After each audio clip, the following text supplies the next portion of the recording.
আমাদের স্টুডেন্টের পাঠানো রিয়েল ভাইবা অভিজ্ঞতার শিট এবং এটা আমাদের লেকচার শিট, ভাইবার লেকচার শিট। আমাদের ভাইবা লেকচার শিটও তৈরি করা আছে, অনেক তথ্য দিয়ে এগুলো তৈরি করা। আসসালামু আলাইকুম, সবাই কেমন আছেন? আশা করি ভালো আছেন। আজকে আপনাদের সাথে আরেকটা রিয়েল ভাইবা অভিজ্ঞতা শেয়ার করব। এটা হচ্ছে কলেজ পর্যায়ে, সাবজেক্ট হচ্ছে অর্থনীতি। এই ভাইবা অভিজ্ঞতা শেয়ার করেছেন আমার স্টুডেন্ট, তিনি হচ্ছে আমাদের 18তম রিটেন ব্যাচের স্টুডেন্ট। আমাদের স্টুডেন্টের নাম হচ্ছে আব্দুল্লাহ আল কাফি, জেলা টাঙ্গাইল, অর্থনীতি বিভাগ, মৌলানা ভাসানী বিজ্ঞান ও প্রযুক্তি বিশ্ববিদ্যালয়। আমি তার ভাইবা অভিজ্ঞতাটা আপনাদের সাথে শেয়ার করতেছি। ভাইবার শুরুতেই আমার স্টুডেন্টকে জিজ্ঞেস করা হয়, অনার্স লাস্ট সেমিস্টারে আপনার কোন কোন সাবজেক্ট ছিল? এই প্রশ্নটার কিছুটা অ্যান্সার আমার স্টুডেন্ট করতে পেরেছিল।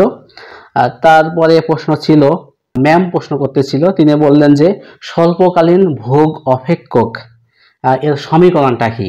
এই ভোগ অপেক্ষকের যে সমীকরণটা আছে স্বল্পকালীন ভোগ, এটা হচ্ছে আমার স্টুডেন্ট অ্যান্সার করতে পেরেছিল এবং তিনি হচ্ছে এই সমীকরণটা লিখেছিল।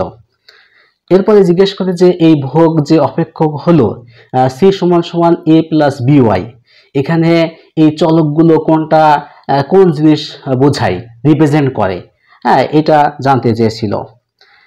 এখান থেকে আরেকটা প্রশ্ন করেছিল যে স্বয়ংভূত ভোগ কাকে বলে, যেটাকে আমরা বলি অটোনোমাস কনজাম্পশন। এই চিত্রটার উৎপত্তি কোথা থেকে হয়? এটা হচ্ছে স্বল্পকালীন ভোগ অপেক্ষক যে চিত্রটা আছে সেটাই হচ্ছে, দেখলেই হচ্ছে আপনারা বুঝতে পারবেন। তারপরে প্রশ্ন করেছিল স্বল্পকালীন ভোগ অপেক্ষকের চিত্র আঁকো। তার মানে কি ভোগ অপেক্ষক থেকেই তাকে সবগুলো প্রশ্নই করেছে। চিত্র অবশ্যই তিনি আঁকতে পেরেছেন। এরপরে 45 ডিগ্রি রেখা আঁকার জন্য বলা হয়েছিল, স্টুডেন্ট এটা আঁকতে পেরেছিল এবং এটার ব্যাখ্যা চেয়েছিল যে 45 ডিগ্রি যে রেখাটা আঁকানো হলো, এই রেখাটা কি রিপ্রেজেন্ট করে, মানে এই রেখার প্রতিটি বিন্দুতে কি মিন করে। তো যা হোক, এটাও স্টুডেন্ট ফাইনালি অ্যান্সার দিতে পেরেছিল। ভাইবা রিলেটেড যে প্রশ্নগুলো হয়েছিল সবগুলোই আমাদের লেকচার শিটে আছে। তো এই বিষয়ে আমার স্টুডেন্ট বলেছে যে স্যার, ভাইবা শেষে তার যে অনুভূতি, তিনি বলছেন যে ধন্যবাদ স্যার, দোয়া রাখবেন, ভোগ সম্পর্কিত আপনার কোর্স থেকে যা পড়েছিলাম তা থেকে সবই উত্তর করতে পেরেছি। ধন্যবাদ আব্দুল্লাহ আল কাফিকে।